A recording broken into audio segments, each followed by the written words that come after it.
ভাষার জন্য প্রাণ বিলিয়ে দেয়া বীর শহীদদের প্রতি জাতির অতলান্ত শ্রদ্ধা, গভীর ভালোবাসায় আরত পুষ্পাঞ্জলি।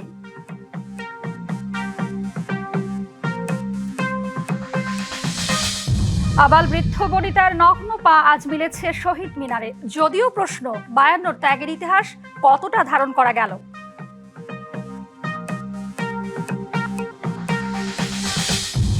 অমর একুশের প্রথম প্রহরে কেন্দ্রীয় শহীদ মিনারে রাষ্ট্রপতি ও প্রধানমন্ত্রীর শ্রদ্ধা। প্রথমবারের মতন বেদিতে দোয়া করে দৃষ্টান্ত স্থাপন তারেক রহমানের।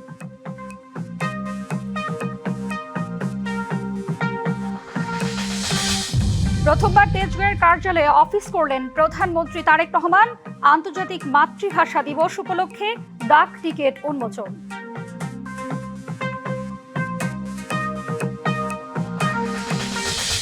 কুষ্টিয়া শহরের বাইপাস সড়কে গ্যাস সিলিন্ডারবাহী ট্রাকের সাথে সিএনজি অটোরিকশার সংঘর্ষ, প্রাণ গেল 5 জনের।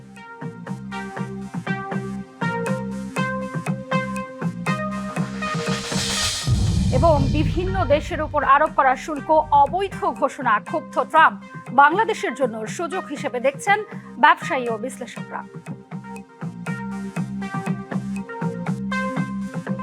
দেখছিলেন নাসির সিনটেক্স গ্রুপ সংবাদ শিরোনাম। এ পর্যায়ে জানাবো খবরের বিস্তারিত। সাথে রয়েছি আমি হাবিবা আফরোজ। গভীর ভালোবাসা শ্রদ্ধায় স্মরণ করা হচ্ছে ভাষা শহীদদের। 1952 সালে মায়ের ভাষার মর্যাদা রক্ষার জন্য জীবন উৎসর্গকারী বীরদের স্মরণে ফুলে ফুলে ভরিয়ে দেওয়া হয়েছে শহীদ মিনারের বেদি। ভোরের আলো ফোটার আগেই খালি পায়ে প্রভাত ফেরিতে হাজারো মানুষের ঢল। ভাষার জন্য প্রাণ দেয়া শহীদদের স্মরণে শ্রদ্ধা, আবেগ আর ভালোবাসার এক অনন্য আয়োজন।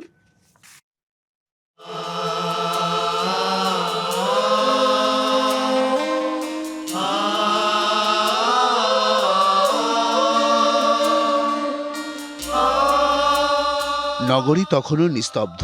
আধার কেটে শহীদ মিনারে প্রত্যক্ষের আলো আর অপেক্ষার দীর্ঘ সেই সারি। আলোক ছটায় ধীর পায়ে এগিয়ে চলেছে শ্রদ্ধার অঞ্জলি হাতে নিয়ে। রাষ্ট্রীয় আনুষ্ঠানিকতা শেষে সাধারণের জন্য খুলে দেওয়া হলে সেই স্রোত তখন থেকেই শহীদ মিনারের পাদদেশের পথে। পলাশী, নীলক্ষেত, ঢাকা বিশ্ববিদ্যালয় এলাকা আর জগন্নাথ হলের সামনের সড়কগুলো ভরে ওঠে রাজনৈতিক দলের পাশাপাশি সাধারণ মানুষের পদচারণায়। সবার হাতে ফুল, বুকে কালো ব্যাজ, কারো হাতে কালো পতাকা। কণ্ঠে ধ্বনিত হয় চিরচেনা গান, আমার ভাইয়ের রক্তে রাঙানো 21শে ফেব্রুয়ারি, আমি কি ভুলিতে পারি। রাজনৈতিক দলের নেতারা বলছেন, বাংলা ভাষার মর্যাদা রক্ষায় সবাই এক, অভিন্ন। যেমনি আমরা 71কে আমরা মনে রাখি, আমরা 52 ভাষা শহীদদেরকে আমরা মনে রাখি, ঠিক তেমনিভাবে 90 এবং 24-এর শহীদদেরকে আমরা ধারণ করে আমরা দেশকে সামনের দিকে এগিয়ে নিয়ে যাব। যে সকল দল, ধর্ম, বর্ণ নির্বিশেষে পাহাড়ি সমতল সকলে আমরা সমান নাগরিক অধিকার ভোগ করব। দেশটা একটি ইন্ডিপেন্ডেন্ট, স্বাধীন, সার্বভৌম রাষ্ট্র হবে। ভবিষ্যতেও যদি কখনো এদেশের কোনো রকমের সংকট তৈরি হয়, আবার আমার মনে হয় জাতীয়তাবাদী শক্তির নেতৃত্বেই এই সকল সংকট ভবিষ্যতেও নিরসন হবে ইনশাআল্লাহ।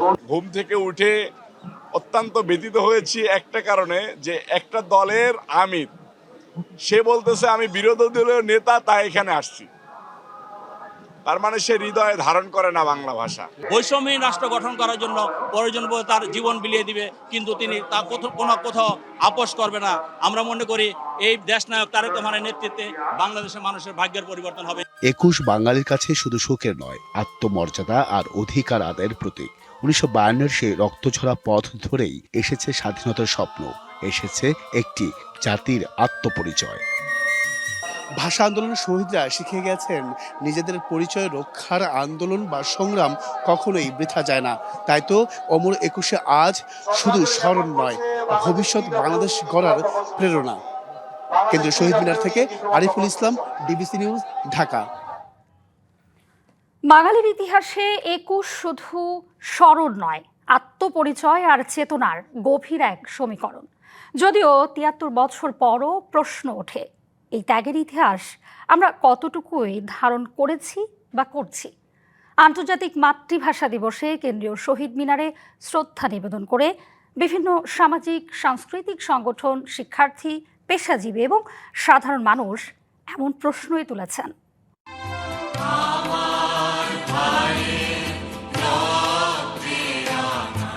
গভীর শ্রদ্ধা আর নীরবতায় বারবার জেগে ওঠে ২১-এর প্রভাত। আন্তর্জাতিক মাতৃভাষা দিবসে ভাষা শহীদদের স্মরণ করতে সাধারণের এই ঢল জাগিয়ে তোলে ভাষার প্রতি ভালোবাসা। ভোর থেকে বিভিন্ন সামাজিক সাংস্কৃতিক সংগঠন সহ সর্বস্তরের জনতা ফুল, ব্যানার হাতে দলে দলে জড়ো হন শহীদ বেদিতে। দলমত নির্বিশেষে এক কাতারে দাঁড়িয়ে স্মরণ করেন ৫২ ভাষা শহীদদের। অনেকদিন পর এরকম নির্ভয়ে ২১শে ফেব্রুয়ারি পালন করতে আসলাম। বাঙালি তো বটেই, আমাদের এখানে যে আদিবাসী জাতিগোষ্ঠীগুলো আছে, সেই জাতিগোষ্ঠীগুলোর ভাষার অধিকারও এ রাষ্ট্র প্রতিষ্ঠা করতে পারে নাই। এমন কোন জাতি নেই যে ভাষার জন্য জীবন উৎসর্গ করেছে। এই জন্য বাংলা ভাষাকে আমাদের মনে প্রাণে ধারণ করতে হবে। আমরা চাই একটি অসাম্প্রদায়িক বাংলাদেশ, একটি মানবিক বাংলাদেশ। কিন্তু ৭৩ বছর পরেও ২১ সামনে আবারও প্রশ্ন তোলে, ভাষা শহীদদের প্রকৃত তালিকা কেন আজও প্রকাশ হয়নি? আসল তালিকা বা অন্তত যেখানে প্রতিটা জেলায়, প্রতিটা উপজেলায় এই লেভেলে থাকা উচিত যে এই উপজেলায় কে কে ছিলেন। অন্তত আমরা এই জিনিসটা এখনো পর্যন্ত করতে পারিনি। আমরা সুন্দর করে বাংলাকে চর্চা করি, তার মাধ্যমে আমরা বাংলাকে আসলে বিশ্বের দরবারে প্রতিষ্ঠিত করতে পারি। শিক্ষা, গবেষণা, প্রযুক্তি এবং প্রশাসনে বাংলা ভাষা কতটা কার্যকরভাবে প্রতিষ্ঠিত? ভাষা বা শব্দ তো হুট করে একদিনে আসেনি, এটার একটা উৎপত্তিগত ইতিহাস আছে। যে শব্দগুলো আসছে, এই শব্দগুলোকে কিভাবে ভাষার মধ্যে প্রতিস্থাপন করতে পারে সে ব্যাপারে উদ্যোগ নেওয়া খুব জরুরি। শিক্ষা প্রতিষ্ঠান থেকে শুরু করে সমস্ত পর্যায়ে বাংলা ভাষার যে যথার্থ চর্চা, সেই চর্চাটা হওয়া উচিত। আমরা মনে করি যে বিশেষ করে দুর্নীতি এবং ধর্মান্ধতা ২১-এর চেতনার পরিপন্থী। বাংলাদেশের সকল মানুষের সমান অধিকার, এটি ছিল ২১-এর স্বপ্ন। ভাষার প্রতি দায়বদ্ধতা কি একদিনের শ্রদ্ধায় নাকি প্রতিদিনের চর্চায়ও? সে প্রশ্ন ঘুরে ফিরে আসে। ফুলে ফুলে ভরে উঠেছে বাঙালির শোক আর অহংকারের এই মিনার। ভোরের আলো ফোটার পর থেকে সব পথ যেন এসে মিশেছে শহীদ মিনারে। প্রভাত ফেরির পথে পথে, কণ্ঠে কণ্ঠে সেই গান, আমার ভাইয়ের রক্তে রাঙানো ২১শে ফেব্রুয়ারি, আমি কে ভুলিতে পারি। কেন্দ্রীয় শহীদ মিনার থেকে রিফাত তাসনুফা, ডিবিসি নিউজ, ঢাকা। অমর একুশের প্রথম প্রহরে কেন্দ্রীয় শহীদ মিনারে ভাষা শহীদদের প্রতি শ্রদ্ধা জানান রাষ্ট্রপতি মোহাম্মদ শাহাবুদ্দিন এবং প্রধানমন্ত্রী তারেক রহমান। প্রধানমন্ত্রী নিজে মন্ত্রিপরিষদ সদস্য এবং পরিবারের সদস্যদের সাথে নিয়ে ৩ বার শ্রদ্ধা নিবেদন করেন। সব ছাপিয়ে একটি ভাষা যখন হয়ে ওঠে দেশ ও জাতির মনন, তখন অস্বীকার করার উপায় নেই স্বাধীনতার সেই স্ফুলিঙ্গকে। স্মৃতির মিনার যেন সেই ৫২ আর ২১-এর সাদাকালো পংক্তিমালারই আবেগ। সেদিন রক্ত ঝরেছিল, রাজপথ রক্তাক্ত হয়েছিল, তবু কারফিউ, লাঠিচার্জ আর বারুদের গন্ধ ছাপিয়ে ঘ্রাণ হয়ে উঠেছিল বাংলা বর্ণমালা। প্রাণের বিসর্জনে সালাম, বরকত, রফিক জব্বাররা ছিনিয়ে এনেছিল এক একটি বর্ণমালা। শহীদ বেদি জুড়ে আজ সেই ভালোবাসা আর শ্রদ্ধার অর্ঘ্য। ২১-এর প্রথম প্রহরে শহীদ মিনারে শ্রদ্ধা জানান রাষ্ট্রপতি মোহাম্মদ শাহাবুদ্দিন। এরপর ভাষা শহীদদের প্রতি ফুলেল শ্রদ্ধা জানান প্রধানমন্ত্রী তারেক রহমান। এ সময় কিছুক্ষণ নীরবে দাঁড়িয়ে থাকেন তিনি। ভাষা শহীদদের রুহের মাগফিরাত কামনায় মোনাজাতে অংশ নেন প্রধানমন্ত্রী। অতঃপর শ্রদ্ধা জানান নতুন সংসদের মন্ত্রী পরিষদ। সেই নিবেদনেও সামিল ছিলেন বিএনপি চেয়ারম্যান ও প্রধানমন্ত্রী তারেক রহমান। পরিবারের সদস্যদের নিয়েও শ্রদ্ধা জানান তিনি। ভাষা শহীদদের সম্মান জানান বিরোধী দলের নেতা ডাক্তার শফিকুর রহমান। সাথে ছিলেন ১১ দলীয় জোটের নেতারাও। পরে সেনা, নৌ ও বিমান বাহিনীর প্রধানরা ভাষা শহীদদের প্রতি শ্রদ্ধা জানান। শহীদ বেদিতে ফুল দিয়ে শ্রদ্ধা জানান ঢাকায় অবস্থানরত বিদেশি কূটনীতিকরা। শ্রদ্ধা জানান বিশ্ববিদ্যালয়ের শিক্ষক, রাজনৈতিক দল ও পেশাজীবী সংগঠনের প্রতিনিধিরা। রাতভর ঢাকাসহ দেশের বিভিন্ন এলাকা থেকে আসা সাধারণ মানুষ ফুলেল শ্রদ্ধা নিবেদন করেন শহীদ বেদিতে। যে ভাষার জন্যে এমন হন্যে, এমন আকুল হলাম, যে ভাষায় আমার অধিকার, যে ভাষার বুকের কাছে মগ্ন আছে আমার অঙ্গীকার। ২১-এর প্রথম প্রহরে এ যেন সেই চেতনারই বহিঃপ্রকাশ। তাই তো রাষ্ট্র পরিচালনার নতুন নেতৃত্ব ২১ মানে মাথা নত না করা এই বোধ সর্বত্র ছড়িয়ে দেওয়ার পাশাপাশি নতুন মানদণ্ড স্থাপন করবে, এমনটাই এখন সময়ের দাবি। Anwar Hossain, DBC news, Dhaka. 21শে ফেব্রুয়ারি মানেই প্রথম প্রহরে ভাষা শহীদদের প্রতি শ্রদ্ধা, খালি পায়ে প্রভাত ফেরি আর শহীদদের প্রতি ফুলেল শ্রদ্ধা নিবেদন। তবে এবার দেশের একাদশ প্রধানমন্ত্রী হিসেবে তারেক রহমান সৃষ্টি করলেন এক অনন্য দৃষ্টান্ত। প্রথমবারের মতন ভাষা শহীদদের জন্য হাত তুলে করলেন দোয়া সাধারণ মানুষের কাছে, যা প্রশংসার দাবিদার। আর ইসলামী বিশেষজ্ঞদের মতে শহীদ মিনারে দোয়ায় নেই ইসলামের কোনো বিধিনিষেধ। 21শে ফেব্রুয়ারির প্রথম প্রহর, ভাষা শহীদদের প্রতি সম্মান জানাতে তখন প্রস্তুত কেন্দ্রীয় শহীদ মিনার প্রাঙ্গণ। বেদিতে রাষ্ট্রপতির সম্মান প্রদর্শন শেষে ভাষা শহীদদের প্রতি সম্মান জানাতে আসেন নবনির্বাচিত প্রধানমন্ত্রী তারেক রহমান। শ্রদ্ধা নিবেদন শেষে শহীদদের আত্মার মুক্তির জন্য দুহাত তুলে দোয়া করেন তিনি। মোনাজাত পরিচালনা করেন ঢাকা বিশ্ববিদ্যালয় কেন্দ্রীয় জামে মসজিদের সিনিয়র ইমাম মাওলানা নাজির মাহমুদ। বাংলা ভাষার জন্য তাদেরকে জীবন দিতে হয়েছিল, এটা একটা বড় বিষয়। তাদের জন্য দোয়া করাটা তো একান্ত আবশ্যক। রাষ্ট্রীয়ভাবে তাদের জন্য এইভাবে দোয়া করা আগে কখনো হয়েছে বলে আমার জানা নেই। তো এবছরই প্রথম আমাদের মাননীয় প্রধানমন্ত্রী তারেক রহমান তিনি এবছর এটা একটা দৃষ্টান্ত স্থাপন করেছেন। দেশের ইতিহাসে এবারই প্রথম কোন সরকার প্রধান শহীদ মিনারের বেদিতে দাঁড়িয়ে রাষ্ট্রীয়ভাবে শহীদদের জন্য দোয়া করলেন, যা নিঃসন্দেহে প্রশংসনীয় মনে করেন সাধারণ মানুষ।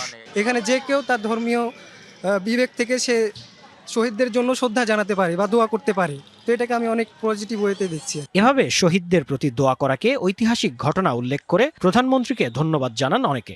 মাননীয় প্রধানমন্ত্রী যে ইতিহাস সৃষ্টি করেছেন সেটা সত্যি ধন্যবাদ পাবার মতো। প্রত্যেক ধর্ম বর্ণ নির্বিশেষে আমাদের উচিত ভাষার শহীদদের প্রতি সম্মান প্রদর্শন করা। যারা মারা যায়, যারা পরকালে পরবাসী হয়ে যায়, তাদের জন্য আর কিছু থাকে না, একমাত্র দোয়া। আমাদের তারেক রহমান দোয়া করেছেন, দোয়া পরিচালনা হয়েছে।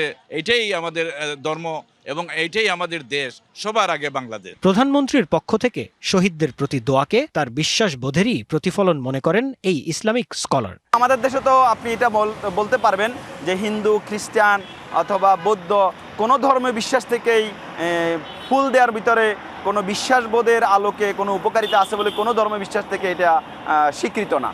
তো ফলে প্রত্যেকেই তাদের মৃত মানুষের জন্য স্রষ্টার কাছে নিবেদন করে। মুসলিম বিশ্বাসের প্রতিফলন মুসলিম সমাজে হবে, এটা তো আরো ভালো দিক। ভাষার মাসে শহীদ মিনার বেদিতে ভাষা শহীদদের প্রতি সম্মান প্রদর্শন যেমন বাঙালির রীতির অবিচ্ছেদ্য অংশ, তেমনি ধর্মীয় রীতিতে শহীদদের আত্মার শান্তি কামনাতেও নেই কোনো বারণ। আর সেই দোয়ার রীতির সূচনা হলো দেশের একাদশ প্রধানমন্ত্রী তারেক রহমানের হাত ধরে। জাকারিয়া খান, ডিবিসি নিউজ, ঢাকা। প্রধানমন্ত্রী হিসেবে দায়িত্ব গ্রহণের পর তেজগাঁওয়ের কার্যালয়ে প্রথম অফিস করলেন তারেক রহমান। প্রথম দিনই একাধিক সভায় সভাপতিত্ব করেন প্রধানমন্ত্রী। সিদ্ধান্ত দেন ঈদের আগেই খতিব, ইমাম, মুয়াজ্জিন সহ ধর্মীয় গুরুদের সম্মানী দেওয়ার কার্যক্রম শুরু করার। প্রথম দিন কার্যালয়ে পৌঁছলে এক উৎসব মুখর পরিবেশ সৃষ্টি হয়। কার্যালয় প্রাঙ্গণে গাছের চারা রোপণের পাশাপাশি 21শে ফেব্রুয়ারি উপলক্ষে স্মারক ডাক টিকিটও উদ্বোধন করেন প্রধানমন্ত্রী। শনিবার সকাল 10:10 তেজগাঁও কার্যালয়ে প্রবেশ করে প্রধানমন্ত্রী তারেক রহমানের গাড়িবহর। কার্যালয়ে পৌঁছানোর পর তাকে অভিবাদন জানান প্রধানমন্ত্রী কার্যালয়ের মুখ্য সচিব ABM আব্দুস সাত্তার ও অতিরিক্ত প্রেস সচিব আতিকুর রহমান। দায়িত্ব নেয়ার পর প্রধানমন্ত্রী তারেক রহমান শনিবারই প্রথম নিজ কার্যালয়ে অফিস করতে আসেন। প্রধানমন্ত্রী কার্যালয়ে তারেক রহমান পৌঁছালে তৈরি হয় এক উৎসবমুখর পরিবেশ। এ সময় বেগম খালেদা জিয়ার সময়কার বেশ কয়েকজন কর্মকর্তা কর্মচারীর সাথে কুশল বিনিময় করেন তারেক রহমান। পরে তিনি প্রধানমন্ত্রী কার্যালয়ে একটি স্বর্ণচাপা গাছের চারা রোপণ করেন। প্রথম দিন অফিসে একাধিক সভায় সভাপতিত্ব করেন প্রধানমন্ত্রী তারেক রহমান। এর মধ্যে ধর্মীয় ও সামাজিক সম্প্রীতি সুদৃঢ়করণ বিষয়ক সভায় ঈদের আগেই খতিব, ইমাম, মুয়াজ্জিন এবং ধর্মীয় গুরুদের সম্মানী দেওয়ার কার্যক্রম শুরুর নির্দেশ দেন প্রধানমন্ত্রী। বিভিন্ন মসজিদের সম্মানিত খতিব সাহেব, সম্মানিত ইমাম সাহেব এবং সম্মানিত মুয়াজ্জিন সাহেব সহ অন্যান্য ধর্মের যারা রয়েছেন সেসব ধর্মগুরুদের জন্য আমাদের একটা প্রতিশ্রুতি ছিল যে মাসিক সম্মানী এবং উৎসব ভাতা প্রদান করা হবে এবং মাননীয় প্রধানমন্ত্রীর নির্দেশে একটি সিদ্ধান্ত গৃহীত হয়েছে যে ইনশাআল্লাহ এই ঈদের আগেই আমরা এটি পর্যায়ক্রমে শুরুর যে প্রস্তুতি সেটি সম্পন্ন করে কিছু কিছু জায়গায় ইনশাআল্লাহ সম্মানিত খতিব সাহেবদের, ইমাম সাহেবদের এবং মুয়াজ্জিন সাহেবদেরকে একটি সম্মানী প্রদান করব ইনশাআল্লাহ। একই দিন আনন্দময় ও কর্মমুখী শিক্ষা ব্যবস্থা প্রতিষ্ঠা, কর্মসংস্থান সৃষ্টি, ক্রীড়া অবকাঠামো ও প্রশিক্ষণ সম্প্রসারণ বিষয়ক সভাতেও সভাপতিত্ব করেন প্রধানমন্ত্রী তারেক রহমান, যেখানে কর্মমুখী শিক্ষা এবং ক্রীড়া প্রশিক্ষণের ওপর জোর দেওয়ার নির্দেশ দেন তিনি। সারা বাংলাদেশের প্রতিটি মানুষের জন্য যেন মেধার ভিত্তিতে বৈষম্যবিহীনভাবে আমরা কর্মসংস্থান সৃষ্টি করতে পারি। সরকারি চাকুরির ক্ষেত্রে, বেসরকারি চাকুরির ক্ষেত্রে, উদ্যোক্তা হিসেবে গড়ে ওঠার ক্ষেত্রে এবং বহির্বিশ্বে জনশক্তি রপ্তানির ক্ষেত্রে কিভাবে আমরা সবাইকে আরও দক্ষ এবং যোগ্য হিসেবে গড়ে তুলতে পারি, আমাদের শিক্ষা ব্যবস্থার প্রয়োজনীয় সংস্কারটুকু কীভাবে আনবো, কিভাবে আমাদের জনশক্তিকে আরও দক্ষ এবং যোগ্য করে বিদেশে পাঠাতে পারবো, এগুলি নিয়ে বিস্তারিত আলোচনা হয়েছে। শহীদ দিবস এবং আন্তর্জাতিক মাতৃভাষা দিবস উপলক্ষে একটি স্মারক ডাকটিকিট উন্মোচন করেন প্রধানমন্ত্রী। এছাড়া প্রধানমন্ত্রীর সাথে সৌজন্য সাক্ষাৎ করেন নৌবাহিনী প্রধান অ্যাডমিরাল এম নাজমুল হাসান এবং বিমান বাহিনীর প্রধান air chief marshal Hasan Mahmud Khan. Monirul Sohag, DBC news, Dhaka. মায়ের ভাষার মর্যাদা রক্ষা আর অধিকার প্রতিষ্ঠার দিন 21শে ফেব্রুয়ারি। সারা দেশে প্রভাত ফেরি সহ নানা আয়োজনের স্মরণ করা হয়েছে ভাষার শহীদদের। শহীদ মিনার থেকে শুরু করে বিভিন্ন আয়োজনে জোর দাবি উঠেছে শুদ্ধভাবে বাংলা ভাষা চর্চার। রক্তস্নাত অমর একুশে, পলাশ শিমুল ফোটা ফাগুন মাসে রাজপথে বুকের রক্ত দিয়ে বাঙালি প্রতিষ্ঠা করেছে মায়ের ভাষার অধিকার। সারা দেশে সেই বীর শহীদদের স্মরণ করা হচ্ছে শ্রদ্ধা আর ভালোবাসায়। ভাষা শহীদদের প্রতি শ্রদ্ধা নিবেদনের জন্য প্রভাত ফেরিতে পথে পথে দেখা যায় মানুষের মিছিল। সিলেটে প্রথম প্রহরে শুরু হয় শ্রদ্ধা নিবেদন। সর্বস্তরে মাতৃভাষা চর্চা হোক, এই ছিল সবার প্রত্যাশা। ছোটবেলা থেকে আমরাও বাবা মায়ের হাত ধরে একটা সময় 21শে ফেব্রুয়ারিতে শহীদ মিনারে গিয়েছি। সো আজকে আমি আমার মেয়েকে নিয়ে এসেছি। মাতৃভাষাতে যদি কেউ সক্ষম থাকে, সেই মাতৃভাষায় তাকে একদিন সফলতার একবারে উচ্চ শিখরে নিয়ে যাবে। বরিশাল নগরীর কেন্দ্রীয় শহীদ মিনার বেদিতে শ্রদ্ধা নিবেদন করে প্রশাসন, রাজনৈতিক, সামাজিক ও সাংস্কৃতিক সংগঠনের নেতাকর্মীরা। অনেকের প্রাণের বিনিময় পেয়েছে এই ভাষাটা। আমার মনে হয় যে আমাদের প্রত্যেকটা প্রজন্মে এই বীরব গাথাটা বারবার উচ্চারণ করা উচিত, বই, খাতায়, কলমে, কবিতায়। এই চেতনাকে ধারণ করে আমরা এগিয়ে যেতে পারি, তাহলে আমাদের যে ভবিষ্যৎ, আমাদের যে বাংলাদেশ, সোনার বাংলাদেশ, সেটা কাঙ্ক্ষিত লক্ষ্যে পৌঁছতে পারবে। রাজশাহী নগরীর সোনাদিঘি পাড়ে নির্মিত নতুন শহীদ মিনারে শ্রদ্ধা জানায় সর্বস্তরের মানুষ। খুলনা নগরীর হাদিস পার্কের শহীদ মিনারে শ্রদ্ধা নিবেদন করা হয়। বাংলাকে বিশ্ব দরবারে তুলে ধরার দাবি তোলেন সবাই। লক্ষ্মীপুর কেন্দ্রীয় শহীদ মিনারে শ্রদ্ধা নিবেদন করেন পানি সম্পদ মন্ত্রী শহীদ উদ্দিন চৌধুরী অ্যানি। সব ইস্যুতে বিরোধিতা না করে দেশ গড়ার স্বার্থে সবাইকে একসঙ্গে কাজ করার আহ্বান জানান তিনি। হায়ের শপথের কোনো প্রয়োজন নাই, অটোমেটিক জাতীয় সংসদে বসা মাত্রই কার্যকরী হবে। চট্টগ্রামে ভাষা শহীদদের শ্রদ্ধা জানাতে ঢল নামে বিভিন্ন শ্রেণী পেশার মানুষের। ভাষার চেতনা সমুন্নত রাখতে ঐক্যবদ্ধ হওয়ার আহ্বান সবার। আমরা আমাদের এই শোক দিবসটাকে একটা শক্তির দিবস হিসাবে সবাই পালন করতে এসেছি। রাঙামাটিতে কেন্দ্রীয় শহীদ মিনারে শ্রদ্ধা নিবেদন করেন জেলা প্রশাসন সহ সর্বস্তরের মানুষ। এছাড়া দেশের প্রতিটি জেলায় শ্রদ্ধা জানানো হয়েছে ভাষা শহীদদের। DBC news desk. অমর 21শে ফেব্রুয়ারিতে হাজার হাজার বাঙালির ভিড়ে আলাদাভাবে নজর কেড়েছেন অনেক বিদেশি নাগরিক। সকাল থেকেই তারা শহীদ মিনারে এসে সম্মান জানান স্ব মাতৃভাষাকে। স্মরণ করেন 52 ভাষা আন্দোলনের বীর শহীদদের, যাদের রক্তে মিশে আছে বাঙালির মাতৃভাষা বাংলা। বাতাসে নীরব শ্রদ্ধার আবহ। ভাষার জন্য জীবনদান, এই ইতিহাসের টানে ভোর হতেই ঢল নামে কেন্দ্রীয় শহীদ মিনারে। মিনারের বেদিতে শ্রদ্ধা জানিয়েছেন নানা বয়সী মানুষ। তাদের ভিড়ের মাঝেই চোখ পড়ে ভিন্ন চেহারা, ভিন্ন ভাষার। ভাষার প্রতি শ্রদ্ধা জানাতে শুধু বাংলাদেশি নন, এসেছেন বিদেশি নাগরিকরাও। জানান মায়ের ভাষার জন্য জীবন দেয়ার ইতিহাস মর্যাদার গৌরবের। পুষ্পার্ঘ এটা এমন এক স্মৃতি যা সব সময় থাকবে। এটা আমাদের ভবিষ্যতের জন্য প্রয়োজনীয়। দেশের আঞ্চলিক ভাষা ও গুরুত্বসহ সংরক্ষণ করা দরকার। শুধু বাংলাদেশ নয়, পুরো বিশ্বের জন্যই এই দিনটি গুরুত্বপূর্ণ। 1999 সালে ইউনেস্কোর স্বীকৃতির পর আন্তর্জাতিক মাতৃভাষা হিসেবে বিশ্বব্যাপী দিবসটি পালন করা হলেও আবেগ মিশে আছে বাংলাদেশেই। তাই ভিনদেশি হলেও বাংলা ভাষাতেই বলছেন সে অনুভূতি। আপনি যখন গান গাইতেছে আমার বাইর রক্ত তখন এটা অবশ্যই কান্দা আসতেছে। আর আজকে তো পুরো পৃথিবীতে ইউনেস্কোর মাধ্যমে পুরো পৃথিবীতে এই দিন মানে সব কান্ট্রি সব দেশ থেকে পালন করতেছে। আমাদের মাতৃভাষা হচ্ছে ককবরক ত্রিপুরা, যেহেতু বাংলাদেশ একমাত্র হচ্ছে যে ভাষার জন্য জীবন দিছে, শহীদ হয়েছে। মাতৃভাষার জন্য বুকের তাজা রক্ত দিয়েছি আমরা। 52 সেই ইতিহাস ধারণ করে দাঁড়িয়ে আছে এই শহীদ মিনার, যা বিশ্বমঞ্চে স্মরণ করিয়ে দেয় মোদের গৌরব, মোদের আশা, আমরি বাংলা ভাষা। নাজমুল হুদা, ডিবিসি নিউজ, কেন্দ্রীয় শহীদ মিনার, ঢাকা। বায়ান্নর ভাষা আন্দোলনে ঐতিহ্য আজ রূপ নিয়েছে আন্তর্জাতিক মাতৃভাষা দিবসের গৌরবে। 21শে ফেব্রুয়ারিতে তাই দেশের ভিন্ন ভাষাভাষী ও সংস্কৃতির অঙ্গনের কর্মীরা শহীদ মিনারে শ্রদ্ধার সাথে স্মরণ করলেন ভাষার শহীদদের। মায়ের ভাষার সংরক্ষণে পৃষ্ঠপোষকতার দাবি ক্ষুদ্র নৃগোষ্ঠীর মানুষের। আর সংস্কৃতি কর্মীরা বলছেন, ভাষা আন্দোলনের আন্তর্জাতিক স্বীকৃতি এক অনন্য সম্মান। ভোরের আলো ফোটার সাথে সাথে 52 ভাষা শহীদদের প্রতি শ্রদ্ধা জানাতে রাজধানীর নানা প্রান্ত থেকে কেন্দ্রীয় শহীদ মিনারে আসতে থাকেন বিভিন্ন শ্রেণী পেশার মানুষ। ভাষা শহীদদের প্রতি হাজারো মানুষের ভালোবাসা আর আবেগে পরিপূর্ণ হয়ে ওঠে শহীদ মিনার চত্বর। মাতৃভাষার ঋণ মেটাতেই আবেগ আর শ্রদ্ধায় ভাষা শহীদদের স্মরণ। 21শে ফেব্রুয়ারি শুধু বাঙালি নয়, বিশ্বের সব ভাষাভাষী মানুষের মাতৃভাষা উদযাপনের দিন। তাই তো ক্ষুদ্র নৃগোষ্ঠীর মানুষের মুখেও মায়ের ভাষা সংরক্ষণের আকুতি। ওরকম উল্লেখযোগ্য কিন্তু পৃষ্ঠপোষকতা আমরা দেখতে পাই না।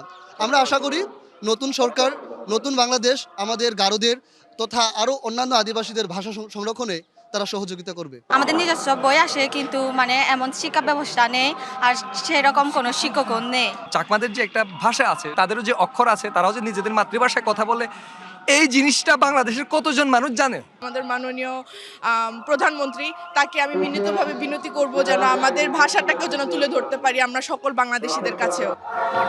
শহীদদের ফুলেল শ্রদ্ধা ও ভালোবাসায় আন্তর্জাতিক মাতৃভাষা দিবস উদযাপনে কেন্দ্রীয় শহীদ মিনারে আসেন দেশের সংস্কৃতি অঙ্গনের নানা পরিচিত মুখ। তাদের কাছে ভাষার প্রতি ভালোবাসা অন্য অনেক কিছুর থেকেও ভিন্ন। আমরা কাজ করি বাংলাদেশের সংস্কৃতি নিয়ে। আমরা আমাদের নতুন প্রজন্মকে আমরা উৎসাহিত করি এবং তাদেরকে স্মরণ করিয়ে দিই যে আমাদের এই মহান যে শহীদ সালাম, বরকত, রফিক, তাদের কথা। হাজার হাজার তরুণরা, হাজার হাজার মানুষ এই প্রতিবন্ধকতাকে মোকাবেলা করে আজকে শহীদ মিনারে উপস্থিত হয়েছে এবং আমরা ভাষা শহীদদের শ্রদ্ধাঞ্জলি জ্ঞাপন করছি।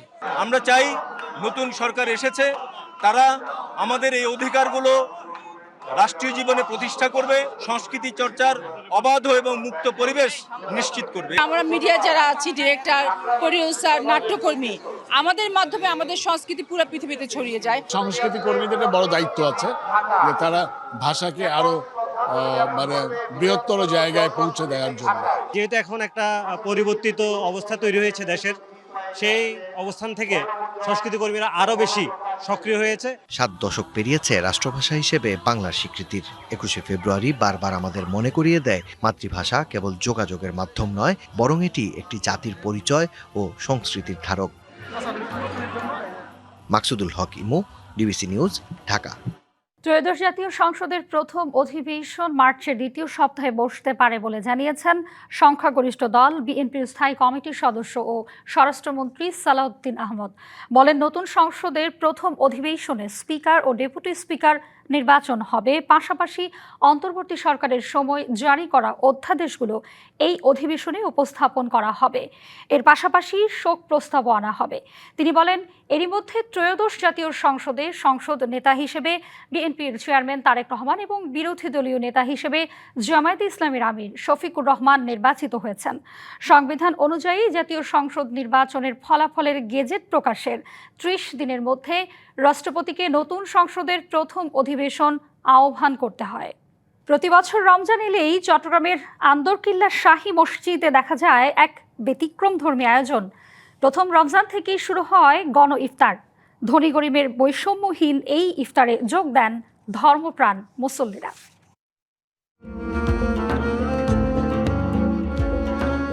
কেউ সারিবদ্ধ হয়ে, আবার কেউ বা গোল হয়ে বসে আছেন। সবার সামনে সাজানো নানা পদের ইফতার, খেজুর, ছোলা, পেঁয়াজু, বেগুনি সব মিলিয়ে এক উৎসবের আমেজ।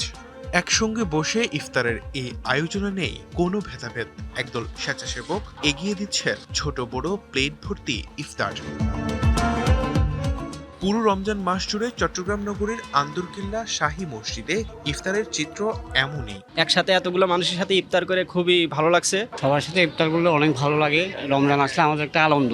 আমি আগেও এসেছি, এবারও আসছি। এটা অনেক বড় একটা আয়োজন। ইফতারের এই আয়োজনে আর্থিক সহযোগিতা করেন বিত্তবানরা। নামের জন্য নয়, আল্লাহর সন্তুষ্টি লাভের আশায় এতে শরিক হন তারা।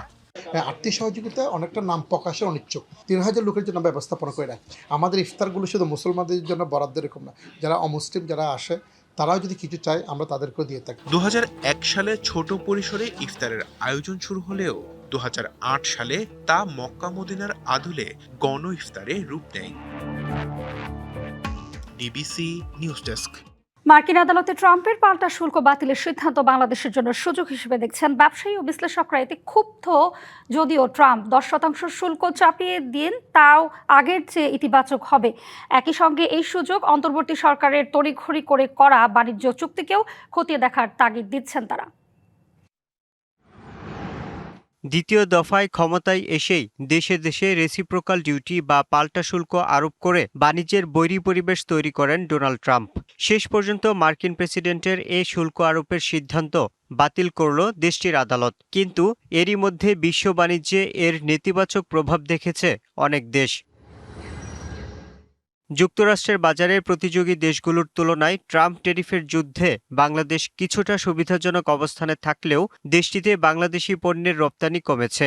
এ অবস্থায় পাল্টা শুল্ক বাতিলের সিদ্ধান্তকে ইতিবাচক হিসেবেই দেখছেন ব্যবসায়ী ও বিশ্লেষকরা। প্রেসিডেন্ট ট্রাম্পের যে নতুন ট্যারিফগুলো ঘোষণা করেছিলেন সেটাকে বাতিল করে দিয়েছেন। তার মানে হচ্ছে যে এখন থেকে আসলে যে ট্যারিফটা দেওয়া ছিল, যেটাকে আমরা 19% ছিল আমাদের জন্য, সেটা আর থাকছে না। ডোনাল্ড ট্রাম্প বলেছে তার প্রশাসনিক ক্ষমতার মধ্যে থাকা 10% একটা ট্যারিফ গ্লোবালি সবার জন্য অ্যাপ্লাই করবে। তো যাই হোক, সেটা যদি করেও সেটা 37% বা 19%-এর চেয়ে তো অনেক কম। বিশ্লেষকরা মনে করেন শুল্কের হুমকিতে বিদায়ী সরকার শেষ মুহূর্তে যুক্তরাষ্ট্রের সঙ্গে তড়িঘড়ি করে যে বাণিজ্য চুক্তি করেছে তাও এখন খতিয়ে দেখার সুযোগ তৈরি হয়েছে। যেটাতে ইন্টারিম গভর্নমেন্ট জাস্ট ইলেকশনের 3 দিন আগে 9 ফেব্রুয়ারি এটা খুবই তড়িঘড়ি করে আমার মনে হয় একটা বাংলাদেশকে একটা সমস্যার মধ্যে ঠেলে দিয়েছে। সেখান থেকে বের হয়ে যাওয়ার বা সেটা রিনেগোশিয়েট করার একটা সুযোগ সৃষ্টি হয়েছে। আমাদের যে প্রসেসটাতে আমরা এই ট্রেড নেগোসিয়েশনে গেছি সেটা আসলে আমাদের জন্য খুব একটা খুব একটা ফলপ্রসূ হয়নি। বাণিজ্য চুক্তি কিংবা বাণিজ্য আলোচনাকে কিভাবে এগিয়ে নিয়ে যেতে হবে সেটা নিয়ে আমরা আশা করব নতুনভাবে সরকার চিন্তা করবেন। এর আগে দ্বিতীয়বার ক্ষমতায় এসেই গেল বছর এপ্রিলে বিশ্বব্যাপী নানা অঙ্কে পাল্টা শুল্ক বা রেসিপ্রোকাল ট্যারিফ আরোপ করেন প্রেসিডেন্ট ডোনাল্ড ট্রাম্প। সে সময় বাংলাদেশের জন্য 37% শুল্ক আরোপের ঘোষণা দেয় ট্রাম্প প্রশাসন। পরে যুক্তরাষ্ট্র থেকে আমদানি বাড়ানো সহ নানা শর্তে তা কমিয়ে 19% নামিয়ে আনা হয়। যদিও নির্বাহী ক্ষমতা বলে এখনও সর্বোচ্চ 10% শুল্ক আরোপের ক্ষমতা ডোনাল্ড ট্রাম্পের হাতে রয়েছে। Yusuf Rana, DBC news, Dhaka. যুক্তরাষ্ট্রের সুপ্রিম কোর্ট বৈশ্বিক আমদানি শুল্ককে অবৈধ ঘোষণা করার পর প্রতিক্রিয়ায় অন্য আইনে 10% বৈশ্বিক শুল্ক আরোপের সিদ্ধান্ত নিয়েছে মার্কিন প্রেসিডেন্ট ডোনাল্ড ট্রাম্প। শুক্রবার সামাজিক যোগাযোগ মাধ্যম ট্রুথ সোশ্যালে দেয়া এক পোস্টে তিনি জানান, ওভাল অফিস থেকে তিনি এই সংক্রান্ত নথিতে সই করেছেন। এর আগে 6-3 ভোটের রায়ে যুক্তরাষ্ট্রের সুপ্রিম কোর্ট জানায়, গত বছর ঘোষিত বিশ্বব্যাপী শুল্ক আরোপের ক্ষেত্রে প্রেসিডেন্ট তার সাংবিধানিক ক্ষমতার সীমা অতিক্রম করেছেন। জাতীয় দলের ফুটবলার সৌমিত সোমের ছবি প্রকাশ করে সবাইকে আন্তর্জাতিক মাতৃভাষা দিবসের শুভেচ্ছা জানিয়েছে ফুটবলের সর্বোচ্চ নিয়ন্ত্রক সংস্থা ফিফা। 21 ফেব্রুয়ারি আন্তর্জাতিক মাতৃভাষা দিবস। বাংলাকে রাষ্ট্রভাষা করার দাবিতে 1952 সালের এই দিনে প্রাণ দিয়েছিলেন সালাম, বরকত, রফিক, শফিউর ও জব্বার সহ নাম না জানা অনেকে। দেশের ক্রীড়াঙ্গন সংশ্লিষ্টরাও মহান শহীদ ও মাতৃভাষা দিবস বিশেষভাবে পালন করছেন। বাদ যায়নি ফিফাও 2026 সালের ফুটবল বিশ্বকাপের অফিসিয়াল ভেরিফাইড ফেসবুক পেজ থেকে মাতৃভাষা দিবসের বার্তা দিয়েছে সংস্থাটি। কানাডা প্রবাসী বাংলাদেশের তারকা ফুটবলার সৌমিত সোমের ছবি দিয়ে ক্যাপশনে ফিফা লিখেছেন, ভিন্ন ভাষায় একই আবেগ। আর সৌমিতের ছবিতেও বাংলা ভাষায় লেখা হয়, ফুটবলই আমাদের ভাষা। ডিবিসি সংবাদ এই ছিল এখনকার মতন। ডিবিসির সঙ্গে থাকুন।